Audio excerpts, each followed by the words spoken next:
சிதம்பர ரகசியம். சிதம்பர ரகசியம்னா என்ன?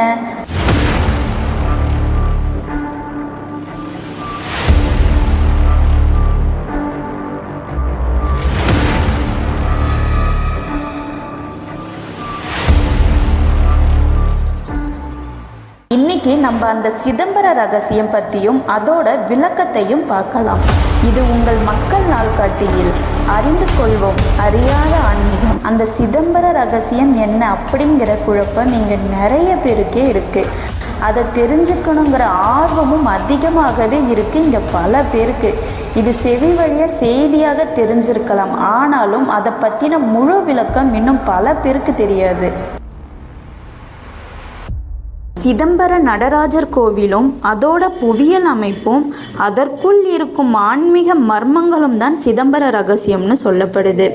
ஆனால் இந்த அனைத்தையும் தாண்டி சிதம்பர நடராஜர் கோவிலில் ஏதோ ஒரு சிறப்பு வாய்ந்த சக்தி இருக்கிறதாகவும் அந்த கோவிலுக்குள்ள மட்டும்தான் அதை உணர முடியும்னு நம் முன்னோர்கள் முதல் தொடங்கி இன்று வரைக்குமே ஒரு பேசும் பொருளாக இருக்குங்க. ஆனால் அந்த கோவிலில் இருக்க அறிவியல், பொறியியல், புவியியல், கணிதவியல்னு மருத்துவவியலை பற்றின முழுமையான தகவல் தான் இந்த சிதம்பர ரகசியம். அதாவது இந்த அனைத்து துறைகளிலும் வியக்க வைக்கும் தன்மையை கொண்டு கட்டப்பட்டது தான் சிதம்பர நடராஜர் கோவில். முதலில் பூமத்திய ரேகையோட மையம். இந்த கோவிலில் அமைஞ்சிருக்கிற இடம் சரியாக பூமியோட பூமத்திய ரேகையோட மையத்திலேயே அமைஞ்சிருக்கும்.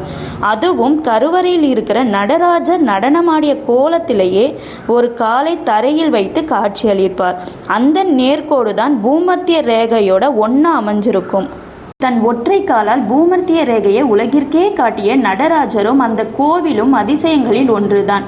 பஞ்சபூத ஆலயங்களில் ஆகாயத்தை குறிக்கின்ற தில்லை நடராஜர் ஆலயமும், காற்றை குறிக்கின்ற காளஹஸ்தி, நிலத்தை குறிக்கின்ற காஞ்சி ஏகாம்பரேஸ்வரர் ஆலயமும் சரியா ஒரே நேர்கோடான 79 டிகிரி தீர்க்க ரேகையில் அமைஞ்சிருக்கு.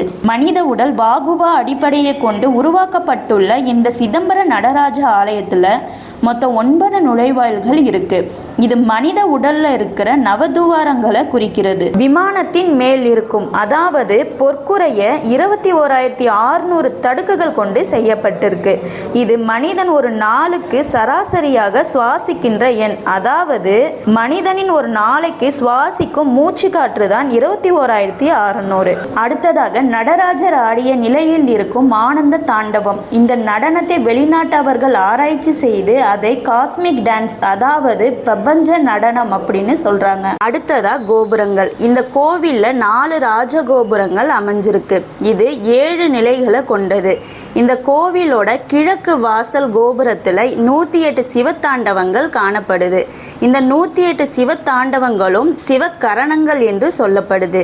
இந்த 108 கரணங்களை அடிப்படையாக கொண்டுதான் பரதநாட்டிய பயிற்சியும் ஆரம்பிக்கப்படுது.